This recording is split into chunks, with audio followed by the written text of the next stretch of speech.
if you want the biggest triceps possible, then you need to focus on that long head. This is the meatiest part of the arm, located right in the back side. It's that sweep that makes it look impressive when flexing or being relaxed from the side. Problem is though, most guys aren't training it correctly. They either skip direct work, choose the wrong exercises, or use terrible form. So in today's video, I'll be fixing that for you. Let's first discuss the classic tricep pushdown. Pretty much everybody does these because they're simple, effective, and easy on the joints. But the intention is always lateral head development. Nobody talks about doing them for long head growth because there's no way to stretch, which might seem logical at first, but what if I told you you don't necessarily need to have your arms overhead in order to grow this region, even though that is the number one way, and the next two exercises will focus on that. What if I told you that if you get out of internal rotation, which is what you're doing right now, you can increase the force output of that long head? See, what I mean is when you use a V-bar or regular rope, you're stuck right here. Your arms are tucked in and the range of motion is restrictive.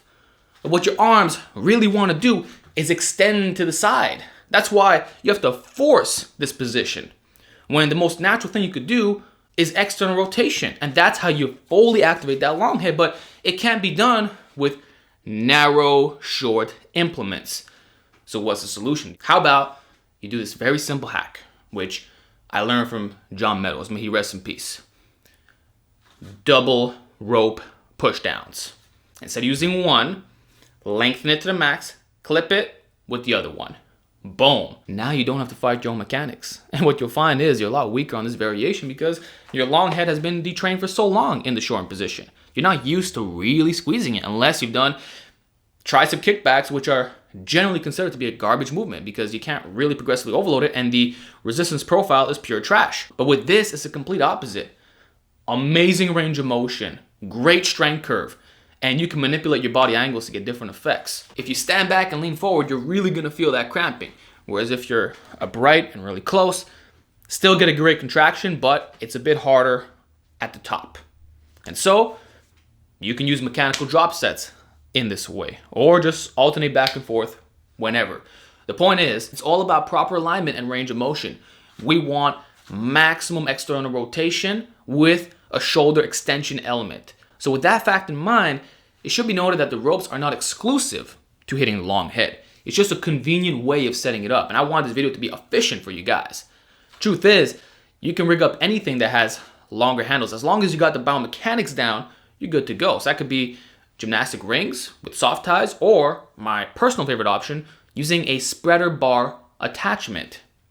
You probably won't find this in most gyms, but it's the same premise. It basically has these shoulder sockets built in, and you can extend outwards instead of being restrictive. So that's what I like because you have that ergonomic handle and you don't have to actually grip on to these ropes, which could be annoying when you lift really heavy. But regardless, make that your new push down of choice, not the V-bar and certainly not a single rope. Otherwise, I can offer you an even more effective way if you don't mind the setup or taking up space, because you're gonna be that dude who has two cables. What am I talking about? Cross body pushdowns, which is probably the number one way of biasing the long head from pushdowns. Why? Well, look at the direction of the cables. When you're flexing those triceps, it's literally coming straight through the elbows. It is flawlessly lined up, meaning you can't get better than this. It'll feel the most comfortable, and the lateral forces that you have to exert are naturally integrated into the movement. Like it's one smooth motion and standardized for everybody. Basically, everything I discuss on the dual rope pushdown applies here and more. So this is the enhanced version, you could say.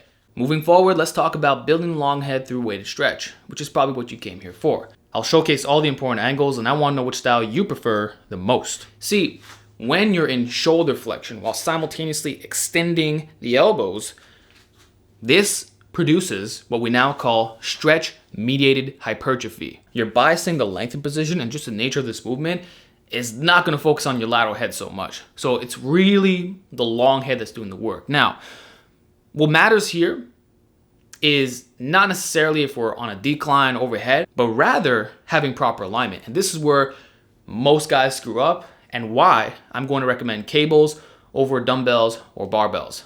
Because just like I discussed with the pushdowns, your elbows want to extend away from the body. Your arms want to come out, yet you're doing French presses that have you locked into this position.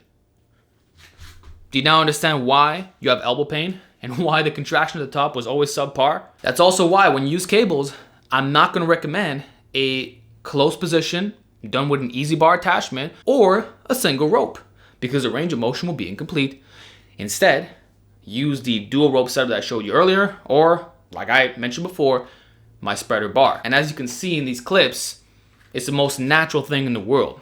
I'm getting a way to stretch, but I'm also extending to the side. And there's literally zero elbow discomfort, not the slightest ounce. No soreness in that region, and I can blast the volume with high frequency, not suffer from overuse. So the customization itself makes it better than free weights, and the bottom version is by far the most difficult. So that's how you get the best stretch, but you won't be overloading. So I would call this your more out of less weight overhead extension. Now, you can also do these unilaterally, which is great for going back and forth, or if you do happen to have a muscular imbalance of some kind. But I'm not going to say that's the major reason why you do this. The most attractive feature is that you now have the added benefit of lining up the movement such that you're actually extending laterally against resistance. Similar to the cross-body pushdowns that I showed you. And by the way, this could also be done cross-body. It's just a little bit harder to get into starting position. So most guys are going to stand up and have the cable be right behind them like this. So they're just extending this way. But as I pointed out, your arms want to extend that way. So all you have to do is stand sideways to the cable. This subtle hack is significantly easier on your elbows and shoulders. And you're actually be training the final joint angles right here instead of being stuck here, which is what you're going to do on the dumbbell version, unless you're sideways on a bench, which is a different video altogether. So, not to overcomplicate things, if you want a nice finisher that's typically done for higher reps, do the one-arm version and you'll be very pleased because you're getting all the weight of stretching benefits, but now you don't have to go super heavy since it's unilateral. Finally, let me show you the top-down version of overhead extensions. This is your overloading movement because you can go really heavy, like try to max out your machine and lean forward, brace that body. Don't be afraid to use low repetitions. This is what you want to do it for. And although you are getting a great way to stretch, it's not to the same extent as having the cables be facing directly down or really close to it. Here, the angle is in reverse. So what you'll find is it's hitting the mid-range the most. And that's what you want. It's a more common strength curve and will blend nicely with the other stuff I showed you. Regarding programming, these are a great way to start your long head workout, or they could be done immediately after pushdown since your elbows will be nice and warm. Alternatively, you can actually superset those two movements together, which works out really well considering you're in the same station and you might as well push those triceps to extreme muscular failure. Keep in mind, this won't be hard on your recovery because it's a joint-friendly isolation movement that doesn't cause a lot of fatigue. And with that said, there's not much else to add on here. Slightly different angle, similar benefits. I'm not going to repeat the same shit that I talked about today. So all overhead extensions, when properly lined up, will yield terrific long head gains. And I hope that you give these exercises a shot because they're legit and I know you're going to get results.